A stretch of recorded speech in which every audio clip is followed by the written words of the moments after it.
জমির ফসল বাঁচাতে জমির ওপর ছড়িয়ে দেওয়া হয়েছিল বিদ্যুতের তার।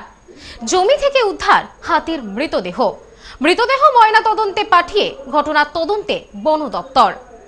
খোলা জমির চারিদিকে ছড়িয়ে বিদ্যুতের তার, সেই জমিতে মৃত অবস্থায় পড়ে পূর্ণবয়স্ক হাতি, শরীরে একাধিক আঘাতের চিহ্ন।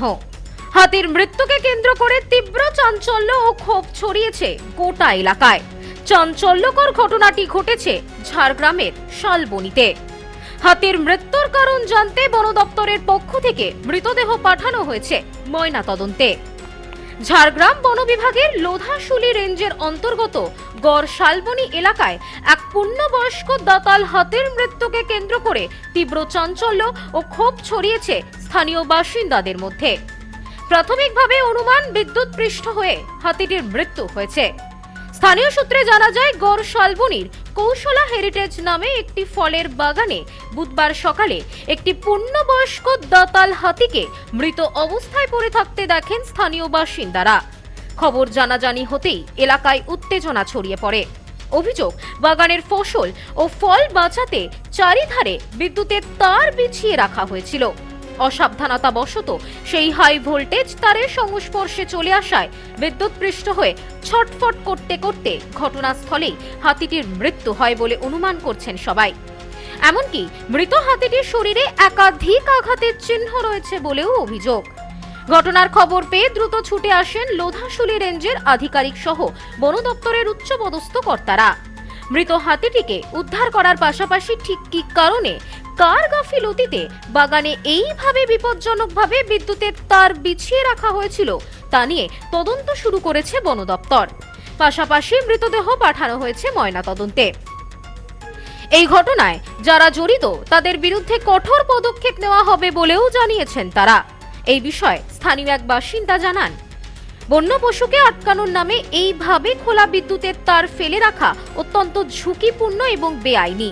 এতে শুধু হাতির মতন বন্য প্রাণী নয়, যে কোনো সময় বড়সড় দুর্ঘটনা ঘটতে পারত যে কোনো মানুষের সঙ্গেও। দোষীদের চিহ্নিত করে অবিলম্বে উপযুক্ত কঠোর শাস্তিমূলক ব্যবস্থা নেওয়া হোক। কারেন্ট শর্টের মাধ্যমে হাতিটার মৃত্যু হয়।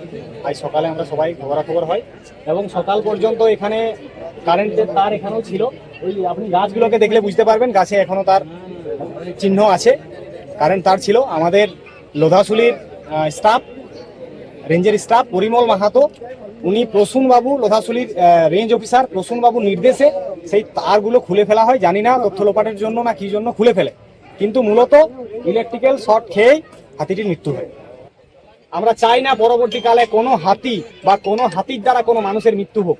আমরা প্রত্যেকেই জানি বেলপাহাড়িতে যে ময়ূর ঝর্ণা এলিফ্যান্ট রিজার্ভ রয়েছে সেটি বর্তমানে এখনো কেন কার্যকর হয়নি তার জবাব দিক বন দপ্তর।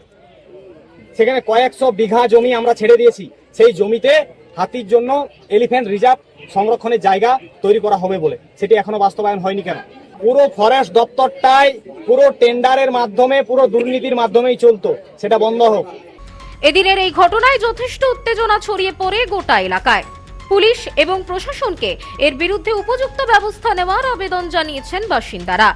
ঘটনার খবর পেয়ে এদিন ঘটনাস্থলে এসে পৌঁছান ঝাড়গ্রাম বিধানসভার বিধায়ক লক্ষ্মীকান্ত সাউ। এলাকাবাসীর সাথে কথা বলেন এবং পুরো পরিস্থিতি খতিয়ে দেখেন। এদিন সংবাদ মাধ্যমের মুখোমুখি হয়ে তিনি জানান, পূর্ববর্তী সময়ে বন ও জমি সংক্রান্ত নানা অনিয়মের জের এখনো এলাকায় রয়ে গিয়েছে। যারা এই ঘটনার সঙ্গে জড়িত তাদের বিরুদ্ধে আইন অনুযায়ী ব্যবস্থা নেওয়া হবে। বনাঞ্চল ও বন্যপ্রাণ রক্ষায় কড়া পদক্ষেপ গ্রহণ করার প্রয়োজন বলেও জানান তিনি। সকালবেলা স্থানীয় সূত্রে খবর পাই, তারপর আমি ঘটনাস্থলে আসি। স্বাভাবিকভাবে যেটা স্থানীয় মানুষ সূত্রে যেটা বারবার উঠে আসছে বা দেখার পর যেটা মনে হচ্ছে, সম্ভাব্য একটা বিদ্যুৎ শকের কারণ কিন্তু উড়িয়ে দেওয়া যায় না। কিন্তু যতক্ষণ না পোস্টমর্টম হচ্ছে তো সঠিক রিপোর্ট ততক্ষণ আসে, ততক্ষণ তো মৃত্যুর সঠিক কারণ হিসাবে বলা যাচ্ছে না। তবে এটা ঠিক যে এই ঘটনা নতুন নয়, এর আগেও এমন ঘটনা ঘটেছে এবং ভবিষ্যতেও ঘটতে পারে। কারণ যতক্ষণ না যদি এই সমস্যার সমাধানে কেন্দ্র ও রাজ্য উভয় স্থায়ী সমাধানের পরিপ্রেক্ষিতে যদি না এগোয়, এবং একই সঙ্গে সঙ্গে আমরা এই ঘটনার বিগত দিনেও যেরকম আমরা প্রশাসনের দৃষ্টি আকর্ষণ করেছি, এই ঘটনাকে কেন্দ্র করেও আমরা প্রশাসন এবং সরকারের দৃষ্টি আকর্ষণ করব যাতে এর একটা নিরপেক্ষ তদন্ত হয় এবং সর্বোপরি ঘটনার সত্যতা সামনে আসে। ভবিষ্যতে এই ঘটনা যাতে পুনরাবৃত্তি না হয় তার জন্য প্রয়োজনীয় পদক্ষেপ।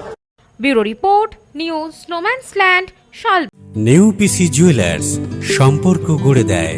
বনগাঁতে আমাদের 3টি শোরুম প্রতিদিনই খোলা। নিউ পিসি জুয়েলার্স, বনগা বাটার মোড়। New PC jewellers branch Kumudini স্কুলের বিপরীতে। New PC jewellers beauty, Motiganj, Hatkhola. আমাদের এখানে সোনা কিনুন পেপারের দামে।